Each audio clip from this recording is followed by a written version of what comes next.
Student, इस class 12 की chemistry class में आप लोग का स्वागत है। अब आप लोग देखिए 11 से 12th में आज जो है 1 अप्रैल है। तो 1 अप्रैल से आप लोग की जो क्लासें होती हैं वो स्टार्ट होती है। नया सत्र जो आपका है 2024 और 25 यानी 25 का जो एग्जाम होगा वो नया सत्र जो है आज से स्टार्ट हो रहा है। तो आज से ये हमारी क्लास 12 की क्लास मेन होगी। इसमें अगर आप यूपी बोर्ड एग्जाम हो, किसी अन्य बोर्ड एग्जाम्स की अगर आप तैयारी करना चाहते हैं तो आप हमारे साथ जुड़ करके जो है आप अपने बोर्ड एग्जाम्स की तैयारी कर सकते हैं। देखिए हमारा जो लेवल होगा ये बोर्ड एग्जाम्स का तो होगा ही होगा, साथ में अगर आप कोई कॉम्पिटिटिव एग्जाम्स की तैयारी करना चाहते हैं, कोई भी एग्जाम्स की अगर आप तैयारी करते हैं जो बोर्ड परीक्षाओं जो आपके क्लास 12 के लेवल से रिलेटेड हो, तो वहां पर हमारा लेवल इतना रहेगा कि आप 12th का एग्जाम देने के बाद उस परीक्षा को भी आप आसानी से जो है बीट कर लेंगे, उसमें आपको कोई दिक्कत नहीं होगी। देखिए हमारी ये क्लास जो है हिंदी मीडियम की क्लास होगी। इसमें आप अगर इंग्लिश मीडियम के स्टूडेंट हैं तब भी आप हमारे क्लास में आसानी से इजीली जो है सीख लेंगे, उसमें कोई दिक्कत आपको नहीं आएगी। देखिए एक चीज ध्यान रखिएगा कि आप लोग जैसे 11 से 12th में आए हैं तो 12th का जो पेपर होगा आपका बोर्ड एग्जाम, 11th का तो एग्जाम से कोई लेना देना नहीं है, लेकिन जो आप 11th में पढ़े हैं अगर आप कोई नीट या किसी भी कॉम्पिटिटिव एग्जाम्स में बैठेंगे तो आपका 11th और 12th दोनों मिला के पूछा जाएगा। यानी कंप्लीट सिलेबस जो होता है वो 11 12 दोनों का होता है।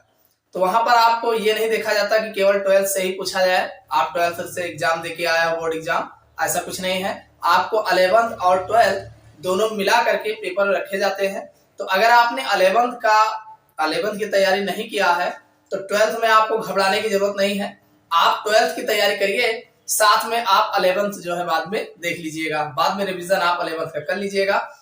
अब जो बच्चे बिल्कुल 11th में नहीं पढ़े हैं, किसी तरीके से वो जो है 11th क्रॉस करके 12th में आ गए हैं, तो उनके लिए सबसे बड़ी मुसीबत होगी कि केमिस्ट्री का पेपर। देखिए जो ऐसे स्टूडेंट जो फिजिक्स मैथ और केमिस्ट्री लिए रहते हैं, फिजिक्स और मैथ पे ज्यादा ध्यान देते हैं, तो उनके लिए केमिस्ट्री बहुत दिक्कत होती है। तो आप घबराइए नहीं। और जो बायोलॉजी लिए हैं, बायोलॉजी वाले स्टूडेंट के लिए कोई दिक्कत नहीं है, वो बायोलॉजी को थोड़ा अपना इधर उधर कर लेते हैं तो उनका एक फिजिक्स हो जाता है और एक केमिस्ट्री हो जाती है। यही केवल 2 सब्जेक्ट पे उनका जो है मेन रहता है, तो इनको ज्यादा दिक्कत नहीं होती है।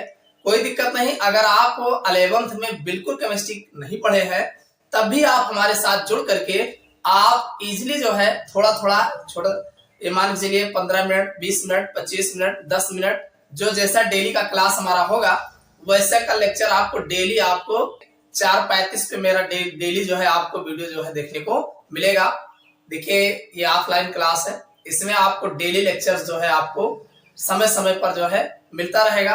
आप अपनी तैयारी जो है डे बाय डे जो है कर सकते हैं। देखिए आप क्लास 12th में पढ़ते हैं और जैसे 11th मान लीजिए बिता के चले आओ, 12th में अगर आप मस्ती करते हो तो आपको मस्ती करोगे तब यहाँ पर बाद में आपको झेलना पड़ेगा। तो इसलिए आप बाद में झेलने की टेंशन में ना रहो, पहले से ही आप थोड़ा थोड़ा डेली थोड़ा थोड़ा पढ़ोगे, सब पता भी नहीं चलेगा कितना पढ़े हो कि नहीं पढ़े, कैसे क्या है। थोड़ा थोड़ा आप डेली पढ़िए। देखिए थोड़े थोड़े में ही आपका अचानक जो है लास्ट में जब देखोगे तो पूरा आपकी बुक जो है तैयार रहेगी। और अगर आप अभी से आप नहीं ध्यान दोगे तो लास्ट में एकाएक जब ढेर सारा पढ़ना पड़ेगा तब वहां कंफ्यूजन में रहोगे और फिर आपको तैयार करने में बहुत समस्याएं होंगी। तो इसलिए समस्या ना आए, इसलिए धीरे धीरे जो है थोड़ा थोड़ा क्लास बाय क्लास जो है, देखिए 15 मिनट 20 मिनट अगर आप केमिस्ट्री सब्जेक्ट पे डेली देते हैं तो आपको कोई दिक्कत नहीं होगी। आपकी पूरी केमिस्ट्री तैयार करवाने की गारंटी हम लेते हैं। बस आप 10 मिनट 15 मिनट जो है हमारे लेक्चर्स को एक बार केवल आप देखिए, बस सिर्फ देखते रहिए, आपकी तैयारी जो है कंप्लीट हो जाएगी। तो क्लास 12th के इस नए सेशन में सभी लोगों का स्वागत है। चलिए आज हम जो है सबसे पहले ये बात करेंगे कि हमारे यूपी बोर्ड एग्जाम्स में क्या क्या पूछे जाएंगे, यानी किन किन लेसन से जो है क्वेश्चन आता है, पहले ये जान लीजिए। उसके बाद सिलेबस देखने के बाद फिर हम नया लेसन जो है स्टार्ट करेंगे। देखिए सबसे पहले हम 2024 और 25 का नया जो सिलेबस है, सिलेबस के बारे में हम बात कर लेते हैं। देखिए जो पिछला सिलेबस था वही सिलेबस जो है इस बार भी है, इसमें कोई चेंजिंग नहीं किया गया है। देखिए जो पिछला सिलेबस जो था वो नया सिलेबस था, तो उसमें जो है कटौती किया गया था। पहले जो है लगभग 16 लेसन हुआ करते थे।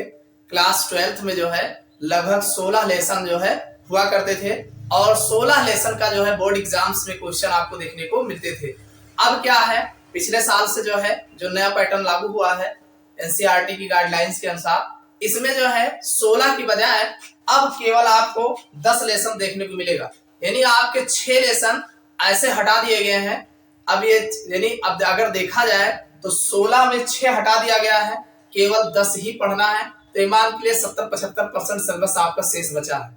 तो इतना ही पढ़ना है क्लास 12th में, बस केवल 10 लेसन यानी 10 इकाई आपको पढ़नी है, बस इससे ज्यादा आपको नहीं पढ़ना है। अगर देखा जाए तो सिलेबस पहले की अपेक्षा 2 साल, अगर पिछले साल से पहले अगर देखा जाए तो उसकी अपेक्षा आपका सिलेबस बहुत कम है।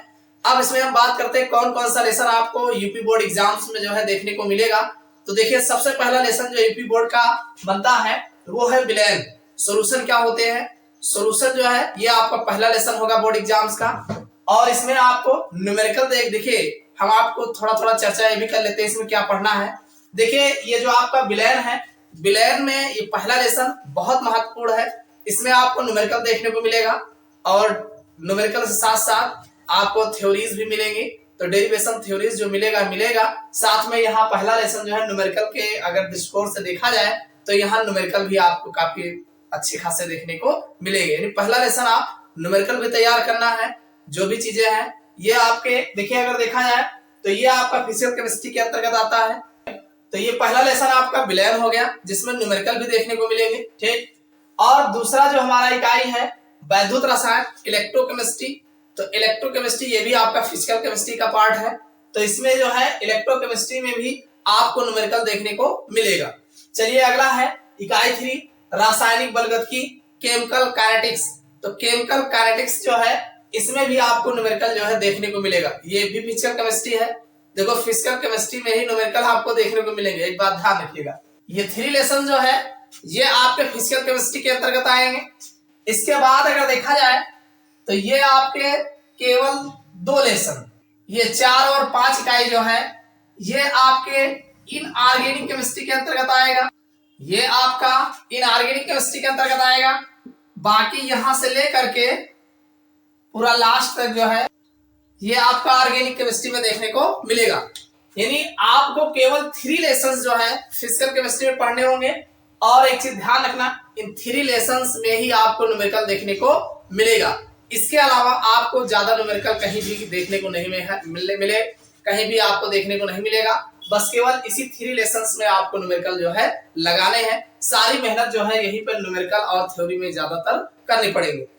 यानी न्यूमेरिकल के पीछे अगर बात किया जाए तो केवल इन्हीं 3 लेसन्स में ही आपको न्यूमेरिकल देखने को मिलेंगे। बाकी आगे हम चलते हैं तो इकाई 4 में D and F block elements. ये बहुत आसान है, ये ज्यादा लेक्चर्स इसमें नहीं होते हैं। केवल डी ब्लॉक क्या है, इनके सामान्य कैरेक्टर्स कौन कौन से हैं, इसमें कितने एलिमेंट्स रखे गए हैं, बस यही सब केवल देखना है। डी ब्लॉक और इसी तरीके से एफ ब्लॉक क्या होते हैं और इनके अंदर कौन कौन से एलिमेंट्स रखे गए हैं, बस इनके बारे में जनरल इंट्रोडक्शन जो है D and F block elements बस ये पढ़ना है। यानी आपको ये आपका इनऑर्गेनिक केमिस्ट्री में आएगा डी एंड एफ ब्लॉक। फिर अगला है इकाई 5 उप सह संयोजक यौगिक कोऑर्डिनेशन कंपाउंड। ये भी आपके इनऑर्गेनिक केमिस्ट्री के अंतर्गत आएगा। इसमें जो आपके डी ब्लॉक एलिमेंट्स होते हैं जो उप सह संयोजी यौगिक बनते हैं, तो उप सह संयोजी यौगिक के बारे में जो है हमें यहाँ पे इकाई 5 में पढ़ना है। इसके बाद देखिए 5 लेसन ये आपके फिजिकल और इनऑर्गेनिक खत्म हो गया। अब बचता है ऑर्गेनिक केमिस्ट्री। तो ऑर्गेनिक में ये आपके 5 लेसन हैं, 5 लेसन आपको देखने को मिलेगा। सबसे पहला लेसन है हाइलोएल्केन और हाइलोएरीन। सबसे पहला लेसन जो बनता है हाइलोएल्केन और हाइलोएरीन बनता है। तो हाइलोएल्केन और हाइलोएरीन में देखो हाइलोएल्केन आपने 11th में जो है आपने जो पढ़ा हुआ है आपने एल्केन, एल्कीन और एल्काइन पढ़ा है और एरोमेटिक कंपाउंड्स पढ़ा है। एल्केन, एल्कीन और एल्काइन एरोमेटिक कंपाउंड यानी हाइड्रोकार्बन्स के बारे में आपने पढ़ा है। तो वहां पे उसके बाद फिर आपका यहाँ हाइलोएल्केन यानी हाइड्रोजन और एल्केन, एल्केन आप जानते हैं मेथेन, एथेन, प्रोपेन, ब्यूटेन, इसमें से हाइड्रोजन हटा के हाइड्रोजन लगा दोगे हाइलोएल्केन बन जाएगा।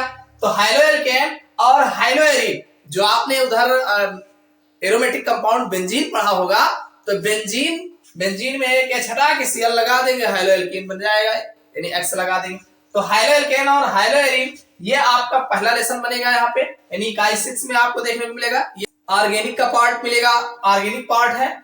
इसके बाद इकाई 7 में फिर आपका जो कार्बनिक का बनता है वो है एल्कोहल, यानी इसमें देखिए 3 एल्कोहल, फिनाल और ईथर, यानी एल्कोहल, फिनाल एंड ईथर। तो एल्कोहल, फिनाल और ईथर जो है इकाई 7 में आपको पढ़ना है, यानी एल्कोहल पढ़ना है, फिनाल के बारे में, एल्कोहल क्या होते हैं, एल्कोहल के बनाने की सामान्य विधियां क्या है, इसमें मेथिल अल्कोहल, एथिल अल्कोहल आपको पढ़ना पड़ेगा, ठीक, और इनके उपयोग क्या है, कैसे इनको बनाया जाता है, सारी चीजें यहाँ पढ़ना है। इसी तरीके से फिनाल क्या होते हैं, फिनाल के बारे में आपको फिनाल का बाकायदा डिटेल, आईयूपीएसी नामकरण और इनको बनाने की सामान्य विधियां और इनके केमिकल प्रॉपर्टीज, फिजिकल प्रॉपर्टीज, सारी चीजें देख करके उपयोग इनका क्या है, फिनाल। इसी तरीके से ईथर आपको मिलेगा, ईथर क्या होते हैं, इनका ग्रुप क्या होता है, इनका नामकरण क्या होता है, बनाने की जनरल विधि क्या है, इनके ईथर में आपको ईथर में जो भी बनाने की सामान्य विधियां होंगी, रासायनिक गुण होगा, ये सब जनरल चीजें आपको इसमें देखने को मिलेगा।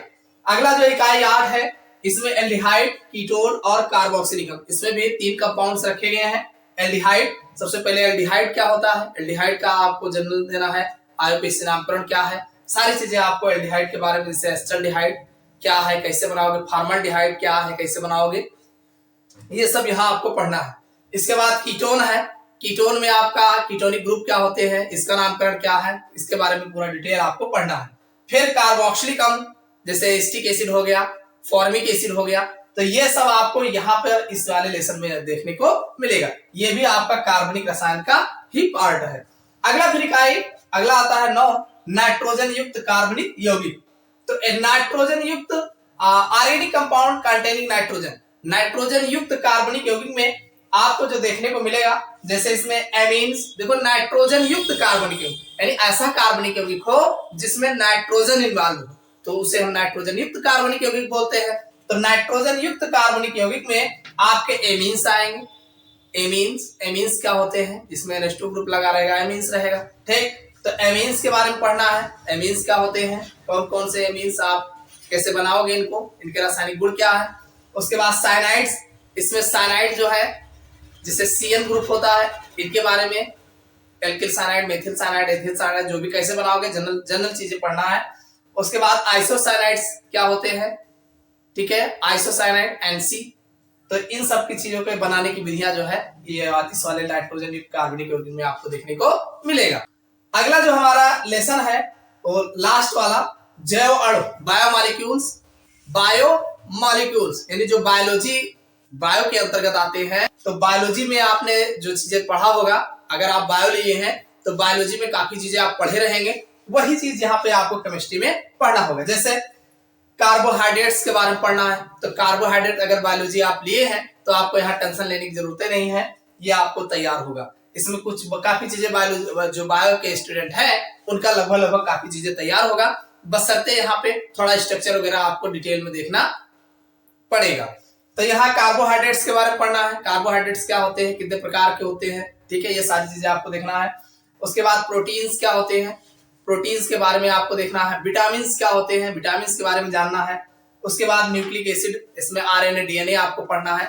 बस इतना चीजें, ये आपके ऑर्गेनिक केमिस्ट्री के अंतर्गत ये आपके इतने, तो ये कंप्लीट सिलेबस है। ये आपके यूपी बोर्ड एग्जाम्स का जो है 2025 में जो पेपर होगा वो आपके तैयारी है, यानी इतना 10 लेसन आपको 10 इकाई जो है आपको पढ़ना है।